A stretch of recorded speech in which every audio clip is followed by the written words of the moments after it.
OK, let's get further reaction to Oprah Winfrey's interview with the Sussexes. Megyn Kelly is one of the best known broadcasters in America and is currently the host of the very popular podcast, The Megyn Kelly Show. And she joins me now. Hi, Megyn.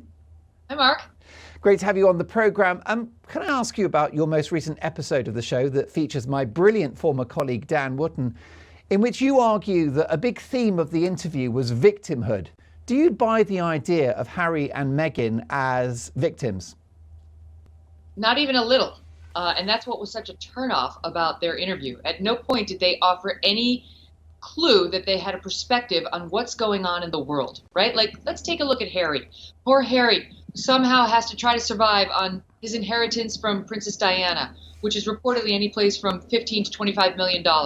And not to mention his $150 million from Netflix and Spotify, which he then struck a deal for within months, right? Like, he had no earning prospects to pay for his own security. Okay, please spare me. And then Meghan wants us to feel sorry for her because her biggest problem in life seems to be what title her child's going to have. The Great Britain has record unemployment. We've had 2.6 million people die in the world thanks to this pandemic, and no one gives a flying fig whether her son is going to get the title prince or not, or whether it was hard for her to smile on her Australian tour.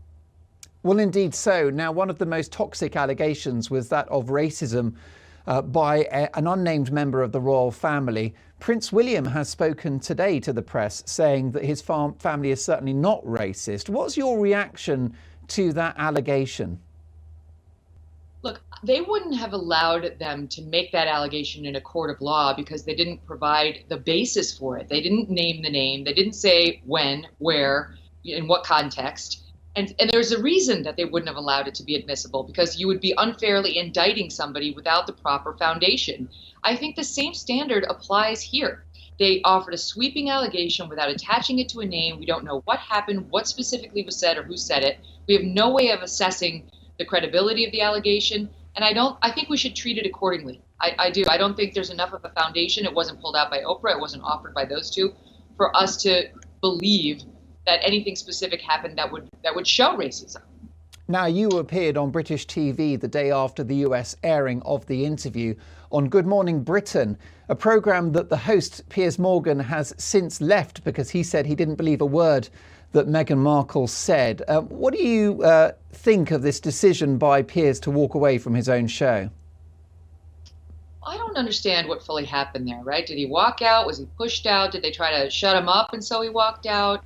You know, there'd been a bunch of complaints. I think to the extent they pushed him out or they were cracking down on his speech, I object. I don't like the muzzling of journalists or commentators because they say something that pushes the boundaries, even if some people are genuinely offended. I think we're in the business of having difficult conversations, and we should be encouraged to have those conversations. And if you hire Piers Morgan, you know you're going to get a provocateur. This shouldn't have come as a surprise to anybody. Pushing boundaries is kind of what he does. That's his bread and butter. And I definitely don't think that just because they had complaints, he should have been pushed out, if that's what happened. But I don't know enough right now to say whether it is. Well, you're right to speculate as to whether he was pushed or whether he jumped. But if he was a broadcaster on US TV, would he still be in post, or would he have been cancelled stateside as well? Well, it depends, right? I don't think if he were at Fox News, he would have been canceled because they're not really big on cancel culture there. But the rest of the media over here has taken a hard left turn. You can't say anything without getting canceled over here. I mean, it's like you have to operate within such strict rails that it's completely stifling to interesting discussion, to, you know, the ability to learn. If you're not going to have anybody take any, I don't know, controversial opinions or offer their own genuinely held thoughts on difficult subjects and so-called third rail subjects, no one's ever going to learn. And conversation is the key to us moving forward as a society. And yet, what do we see here in the States, and I'm sure in Great Britain as well? You have something like 77% of the people saying in polls they are afraid to express their real opinions. Yeah. Indeed, so it is a deep concern. So much of the interview, in my view, stretched the bounds of reality, particularly the idea that Meghan Markle hadn't Googled who Prince Harry was before they met and went on a date. And similarly, the idea that they actually officially married 3 days before the ceremony, which has been dismissed by the Church of England. However, do you think that Piers went too far in questioning the veracity of Meghan's claim that she was suicidal? I mean, I realize you're on dangerous ground there, right? Because we're dealing with an issue that's been historically difficult for people to talk about. And I do believe that we should have more talk on that as well, right? More talk, not less, when it comes to mental health. There's just no shame in admitting you've struggled. Most people have, by the way. If you're at home thinking it's just you, it's not just you. A lot of people have struggled with mental health. But I also don't think he should be canceled for not believing her, even on that. I just think he is entitled to say, I don't believe her. I think she's an opportunist. I think she's somebody who tries to play the sympathy card and has in the past. And I think this is the ultimate example of it. It's controversial, to be sure. And it's not a view that I share in this particular circumstance. But I don't think Piers should get canceled for that. It's been roughly 4 days now since the US airing of that extraordinary interview, Megyn. What's American public opinion in relation to the royal family and how Meghan and Harry came across? I mean, whose side are they taking in this? Well, it comes down to party lines, right? I think the conservatives here say, oh, we don't care about the royal family, but everyone's talking about it, everyone. And I think that's because they're interested in this woke victimization culture at the highest levels. You can become a princess, you can live in a palace, you can have access to the crown jewels and still somehow find yourself a victim. You had somebody made you cry over the flower girls' dresses. Like, oh my God, would you get a grip on how actual people live and what actually matters in life? So I think for conservatives, it's been a story because of that.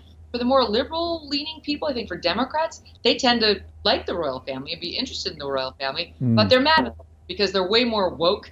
And I think they're sort of buying the story hook, line, and sinker. And I think Meghan and Harry will have a very successful PR career over here with Netflix and podcasts and whatever else they want to put out, claiming we should feel sorry for them. Well, that's interesting that you mentioned that. You, of course, know the US media inside and out. Do you think that they can sustain a career in the spotlight? I mean, will people still be interested in this couple for years to come, given the fact that they seem to have spilled the beans already for Oprah, and I'm not sure where they go from here? Well, sadly, I do. They have the names. And that's another thing that's so ungrateful about the two of them, right? They come over here like they're a couple of paupers with absolutely no advantages in life. And how are they ever going to make do without Charles's money, right? It's like, so could you stop for a minute? Because you're Prince Harry and you, Meghan Markle, who nobody knew who you were. You were on a B-list program, Suits, before you married him. Could you show some gratitude to the British people for making you both household names? You know, the street laborer in London who's in the ditches digging, he's paying for their life. And then they come over here like, oh, poor us, right? So the American people, sadly, are obsessed with celebrity. The liberals in particular are going to embrace them because they love anybody who's woke and wants to lecture the rest of us on how we need to be. I think they'll be utterly rejected by the right half of the country as uninteresting and unlikable. But there's enough people on the left half of the country for them to become very, very rich people. This interview, Megyn, has been very toxic for the reputation of the royal family around the world, which I think is regrettable given the fact that it hasn't been scrutinised properly. And I think the interview by Oprah was at best a soft interview, given the fact that she and Meghan are personal friends. However, could the ramifications be more serious? For example, sort of Britain's reputation in America, could it damage the special relationship? I don't think so. You know, I think Americans see Great Britain as our best friends. Sometimes you have arguments with your best friends. Sometimes your best friend does something stupid or bad or controversial and you're still there for them. I don't think it's going to change anything that big. I think most of the country sort of dismisses these disputes as irrelevant to their lives, somewhat mildly interesting. It's like Palace intrigue, a little tabloidy. But I don't think this is going to have the effect that Meghan and Harry want it to. I just think they're both a couple of ingrates. They took their best shot, and I don't think it's going to last. I think it'll be over within the next few days. The Megyn Kelly Show is one of the most popular podcasts on the planet, and I can highly recommend it. Megyn, thanks so much for joining us on Talk Radio. Thanks, Mark. See you soon.